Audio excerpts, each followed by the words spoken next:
Hello friends, आज हम level second के सेकंड शिफ्ट का साइंस का सॉल्यूशन करेंगे। यह पेपर सीरीज ए का सॉल्यूशन है और साइंस के क्वेश्चन 121 से 150 तक है। तो हम 121 से स्टार्ट करते हैं। हमारा फर्स्ट क्वेश्चन है, दिए गए चित्र में x का मान होगा। तो यहाँ दिया गया जो चित्र है उसमें हमें आपतित किरण और अभिलंब के मध्य जो कोण गिवन है वो है 30 और ये होता है आपतन कोण।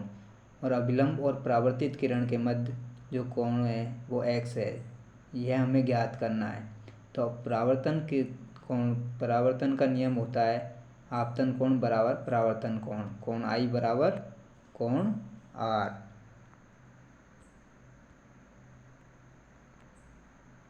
कोण I बराबर कोण R। तो यहाँ हम देखेंगे, यहाँ कोण I बराबर 30, तो कोण R बराबर कोण X बराबर क्या होगा 30। इसका आंसर होगा 30 B। नेक्स्ट क्वेश्चन, किसी ध्वनि स्रोत की आवृत्ति 50 हर्ट्ज है, इसके 2 सेकंड में कंपनों की संख्या होगी। तो कंपनों की संख्या बराबर होती है आवृत्ति मल्टीप्लाई बाय आवर्तकाल। आवृत्ति बराबर 50 हर्ट्ज और आवर्तकाल बराबर 2 सेकंड, दोनों को मल्टीप्लाई करेंगे तो 100।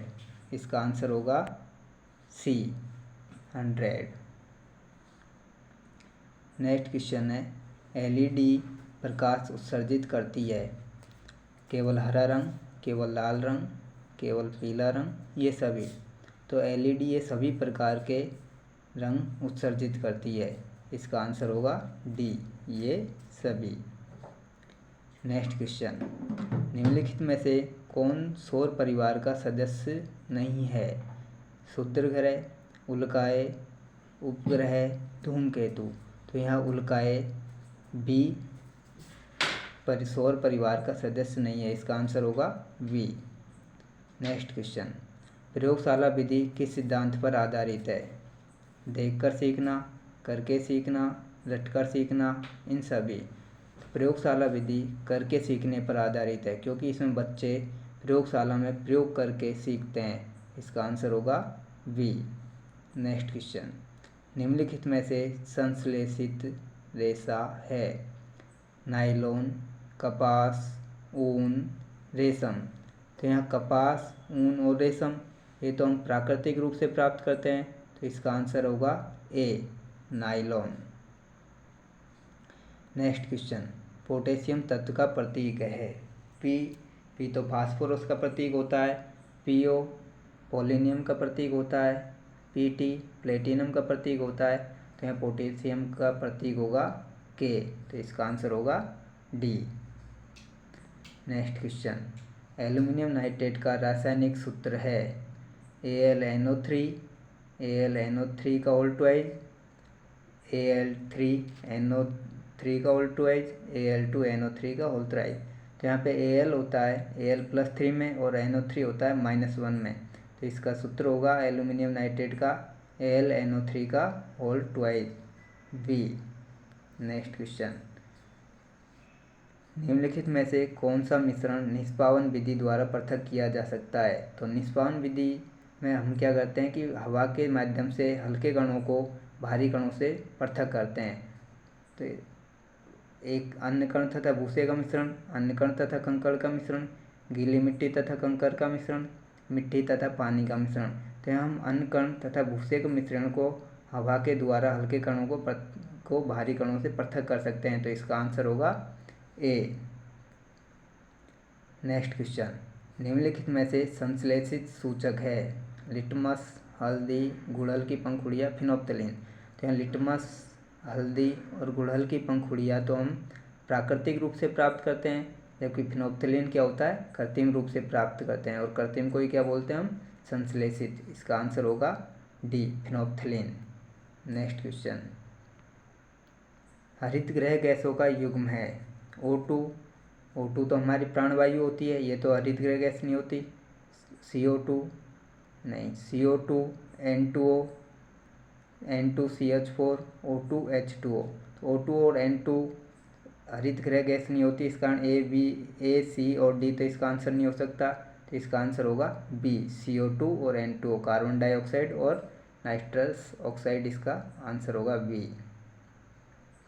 एक नेक्स्ट क्वेश्चन है, निम्नलिखित में से श्रव्य दृश्य शिक्षण साधन है। रेडियो, ये तो श्रव्य साधन होता है। चार्ट, ये दृश्य साधन होता है। दूरदर्शन, जिसे टीवी कहते हैं, ये श्रव्य दृश्य साधन होता है। श्यामपट्ट केवल दृश्य साधन होता है। तो इसका आंसर होगा सी, दूरदर्शन, जिसको हम क्या बोलते हैं, टीवी। नेक्स्ट क्वेश्चन, लेग्यूमिनोस पौधों की जड़ों में कौन सा जीवाणु सहजीवी के रूप में पाया जाता है। Rhizobium, Bacillus, e coli, Achromobacter. तो यहाँ आंसर होगा राइजोबियम। राइजोबियम लेग्यूमिनेसी पौधों की जड़ों में रहकर नाइट्रोजन स्थिरीकरण का कार्य करता है। इसका आंसर होगा ए, राइजोबियम। नेक्स्ट क्वेश्चन, निम्न में से कौन सा भोज्य पदार्थ तने का रूपांतर है। शलजम, गाजर, शकरकंद, आलू। तो शलजम, गाजर और शकरकंद, ये तीनों तो मूल अर्थात जड़ के रूपांतरण है, जबकि आलू क्या होता है, एक तना होता है। तो यहाँ पे इसका आंसर होगा डी। नेक्स्ट क्वेश्चन, निम्न में से एक सरल ऊतक है। Xylem, phloem, sclerenchyma. तो यहाँ जाइलम और फ्लोएम तो क्या होते हैं, जटिल ऊतक होते हैं, जबकि स्क्लेरेन काइमा अर्थात वेरेनकाइमा, कोलेनकाइमा और स्क्लेरेनकाइमा, ये तीनों क्या होते हैं, सरल ऊतक होते हैं। तो इसका आंसर होगा सी, स्क्लेरेनकाइमा। नेक्स्ट क्वेश्चन, निम्न में से कौन वायु प्रदूषक नहीं है। कार्बन मोनोऑक्साइड, ये वायु प्रदूषक होती है क्योंकि ये बहुत जहरीली गैस होती है। नाइट्रोजन ऑक्साइड, ये भी वायु प्रदूषक होती है। मेथेन भी वायु प्रदूषक होती है। ऑक्सीजन, ऑक्सीजन हमारी क्या होती है, प्राणवायु होती है। तो ये वायु प्रदूषक नहीं है। तो इसका आंसर होगा डी। पवित्र उपवन पाए जाते हैं। मेघालय की खासी व जयंतिया पहाड़ियों में, राजस्थान की अरावली पर्वत श्रृंखला में, महाराष्ट्र के पश्चिम घाट में, इन सभी में। तो पवित्र उपवन इन सभी में पाए जाते हैं। तो इसका आंसर होगा डी। नेक्स्ट क्वेश्चन, कौन से जीवाणु से मानव में प्लूरिसी रोग होता है। Mycobacterium tuberculosis, Corynebacterium diphtheriae, Mycobacterium leprae, Neisseria, gonorrhoeae. तो यहाँ इसका आंसर होगा प्लूरिसी रोग माइक्रोबैक्टीरियम ट्यूबरक्लोसिस से होता है। ए इसका आंसर होगा। नेक्स्ट क्वेश्चन, मानव त्वचा की तैलीय ग्रंथियाँ कौन से प्रकार की होती है। Apocrine, मीरोक्राइन, holocrine, eccrine. तो मानव त्वचा की तैलीय ग्रंथि होती है होलोक्राइन। इसका आंसर होगा सी। नेक्स्ट क्वेश्चन, विटामिन ए की कमी से होने वाला रोग है। रतौंधी, बेरीबेरी, स्कर्वी, रिकेट्स। तो यहाँ विटामिन ए की कमी से होने वाला रोग है रतौंधी अर्थात ए, जबकि बेरीबेरी विटामिन B1 कमी से होता है, स्कर्वी विटामिन C की कमी से होता है और रिकेट्स विटामिन D की कमी से होता है। नेक्स्ट, कोशिका चक्र की कौन सी प्रावस्था में स्टोन प्रोटीन का संश्लेषण होता है। G1 प्रावस्था, S प्रावस्था, G2 प्रावस्था, M प्रावस्था। तो दोस्तों संश्लेषण को हम बोलते हैं इंग्लिश में सिंथेसिस, और यहाँ S प्रावस्था का पूरा नाम भी क्या है, सिंथेसिस प्रावस्था। तो यहाँ प्रोटीन का संश्लेषण कौन सी अवस्था में होगा, S प्रावस्था, अर्थात इसका आंसर होगा बी। नेक्स्ट क्वेश्चन, भारत में परिवार नियोजन अर्थात परिवार कल्याण कार्यक्रम की शुरुआत कब हुई थी। 1947, 1951, 1958, 1960। तो दोस्तों हमारे भारत में परिवार नियोजन अर्थात परिवार कल्याण की शुरुआत 1951 हुई थी। तो इसका आंसर होगा बी। नेक्स्ट क्वेश्चन, निम्नलिखित में से कौन सा हार्मोन प्रसवता में सहायक है। Insulin, adrenaline, melatonin, progesterone. तो यहाँ प्रसवता में सहायक हार्मोन है दोस्तों प्रोजेस्टेरोन, अर्थात इसका आंसर होगा डी। जबकि एड्रेनलिन हार्मोन को हम करो या मरो का हार्मोन कहते हैं, जबकि इंसुलिन हार्मोन जो कि हमारी पीयूष ग्रंथि के द्वारा स्रावित है, और मेलेटोनिन हार्मोन जो कि हमारे दैनिक दिनचर्या को नियंत्रित करता है। नेक्स्ट क्वेश्चन, निम्नलिखित में से कौन सा खरीफ की फसल का उदाहरण नहीं है। कपास, सोयाबीन, मक्का, मटर। तो यहाँ कपास, सोयाबीन और मक्का ये तीनों तो खरीफ की फसल के उदाहरण हैं, जबकि मटर क्या है, रबी की फसल का उदाहरण है। तो यहाँ इसका आंसर क्या होगा, डी, मटर। नेक्स्ट क्वेश्चन, निम्नलिखित में से कौन सी एक वैज्ञानिक शिक्षण विधि नहीं है।